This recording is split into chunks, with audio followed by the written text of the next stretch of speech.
سبيل الدموع سبيل مريح تنهدى يا صاحي كي تستريح. بسم الله الرحمن الرحيم. السلام عليكم ورحمة الله وبركاته. الحمد لله الذي نعملك يا من أودهت سبل الهداية أو أشهت عن بشائرنا بشوة الهواية.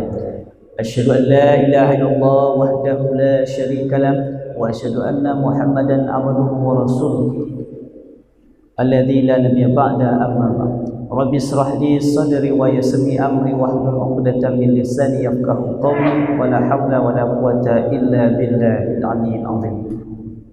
Kita hormati Imam Masjid Nurul Iman, kita hormati Bapak Pengurus Masjid Nurul Iman dan jajarannya, Bapak Ibu jemaah zuhur yang berbahagia.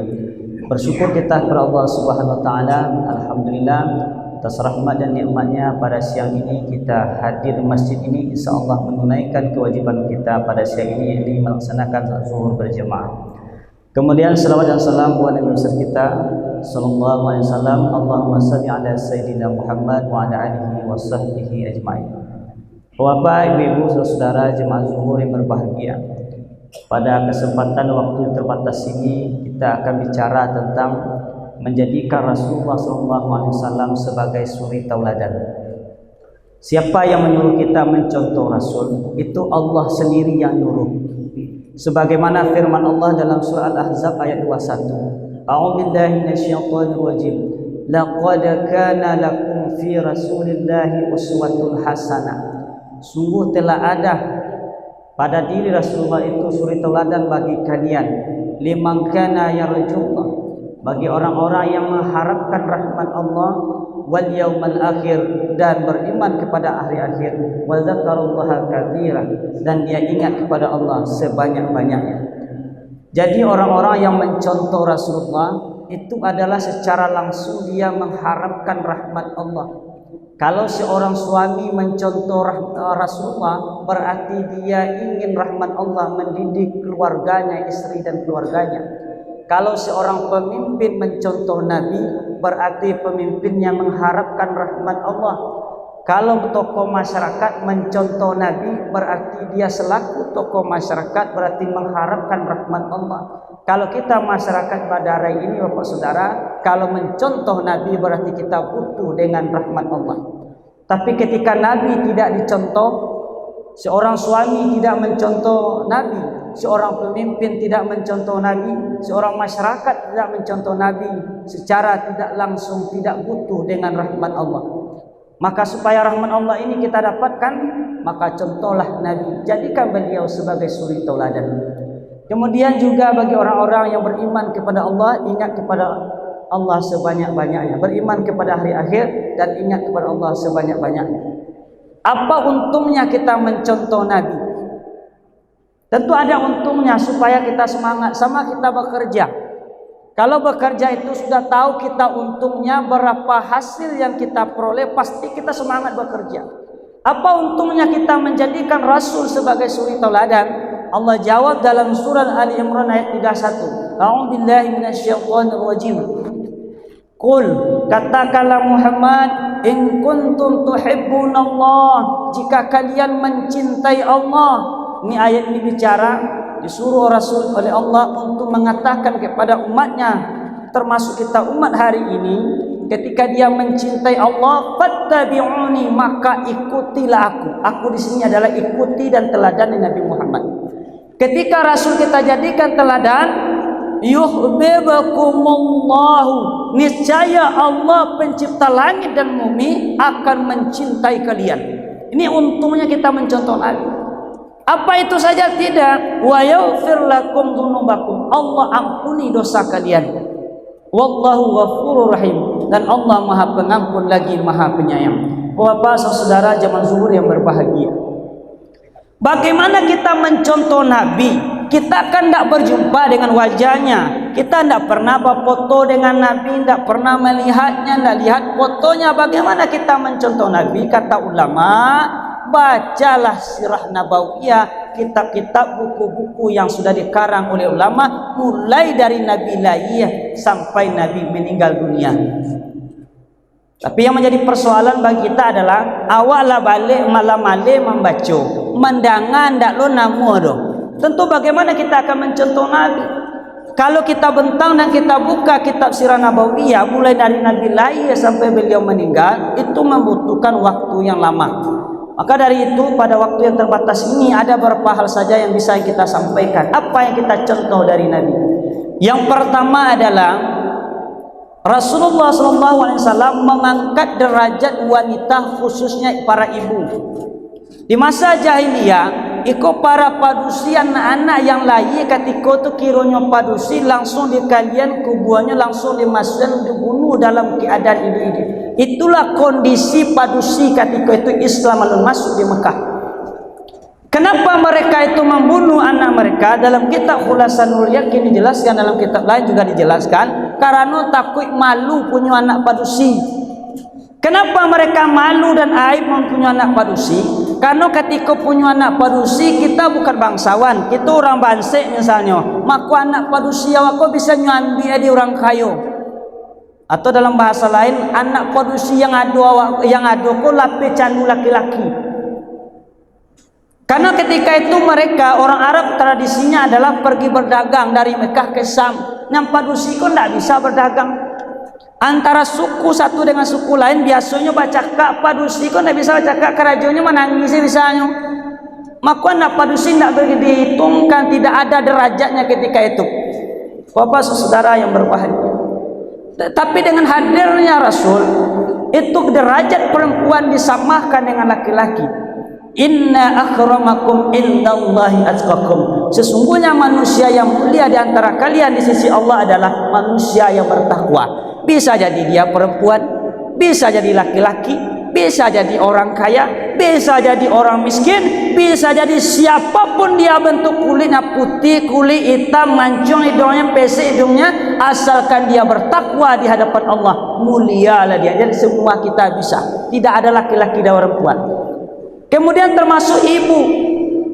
Walaupun Rasulullah SAW itu bersama ibunya secara total hanya 2 tahun. Dia ketika dikembalikan oleh Halimatus Sa'diyah berumur 4 tahun. Setelah 4 tahun, 5 tahun dan 6 tahun itu diasuh oleh ibunya. Ketika itu apa saudara? Di umur 6 tahun ibu beliau Aminah meninggal dunia. Berarti beliau secara total hanya 2 tahun itu bersama ibunya tercinta. Meskipun 2 tahun bersama ibu, tapi derajat ibu diangkat menjadi 3 tingkat.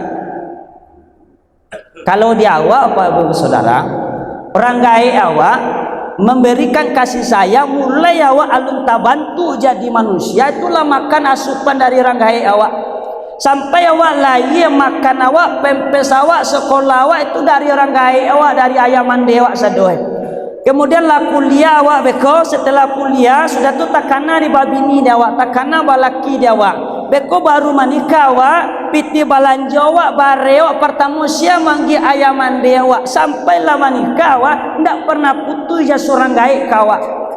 Sudah tu sesudah tu awak beranak, sia yang biasa mengasuh anak, orang gaik awak mengasuh. Kadang-kadang seorang anak berani lo menyuruh ayahnya, ibunya mengasuh anaknya. Kata ulama, menyuruh orang gaik mengasuh anak itu haram kecuali minta tolong.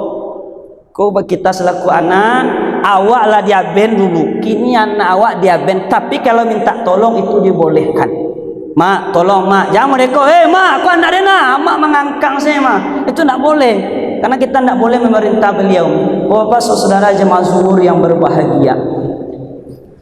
Nah, beliau Rasul itu hanya 2 tahun dengan Aminah, tapi derajat perempuan diangkat oleh Rasul. Seorang laki-laki bertanya kepada Nabi, "Ya Rasul, siapakah yang pertama kali yang berhak saya perlakukan dengan baik?" Qala ummuka, dijawab oleh Nabi, ibumu.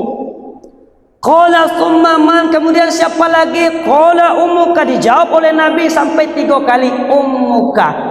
Kemudian yang keempat, qala abuka, baru ibu nan kampe. Bapak saudara jemaah zuhur yang berbahagia. Kemudian yang kedua, apa yang kita contoh dari Nabi adalah ibadahnya. Nabi kola bangka kaki Ibu Saudara, beliau masih melaksanakan sholat sunat. Maka kata Aisyah, ya Rasul, dosamu yang berlalu dan akan datang sudah diampuni. Manga sembahyang juga oleh dosa lah diampuni yang berlalu dan akan datang. Apa kata Nabi yang diriwayatkan oleh Imam Muslim? Afala akuna abdan syakuran. Apakah tidak pantas saya menjadi hamba yang bersyukur? Nabi lah dijampuni dosa berlalu akan datang, bahkan beliau lah dijamin masuk surga masih sembahyang. Sementara awak dosa lun tentu diampuni yang berlalu, nah akan datang alun dosa tentu diampuni. Kok malah juga awak sembahyang? Memang Bapak Ibu Saudara ada orang dalam di surga. Kecil orang kini kamu itu kalau ada orang dalam awak di surga bisa sih. Tapi ketika tidak ada orang dalam, maka ketika tidak sembahyang terima sanksinya. Maka ketika Nabi Isra dan Mi'raj, itu hadis dari Imam Baihaqi, Nabi melihat manusia memukul kelompok manusia, memukul kepalanya sampai pecah. Pecah kepalanya dipukul lagi. Berapa kali berulang Nabi bertanya, "Man haula'i ya Jibril?" Siapa mereka itu wahai Jibril? Qala, dijawab oleh malaikat Jibril, "Haula'i allazi tatasaqalu ru'usihim 'anis salatil maktubah." Mereka itu adalah orang-orang yang berat kepalanya melaksanakan solat lima waktu. Jadi awak yang malai melaksanakan sembahyang, besok di akhirat pacan kepala awak surang. Ini orang lain dong.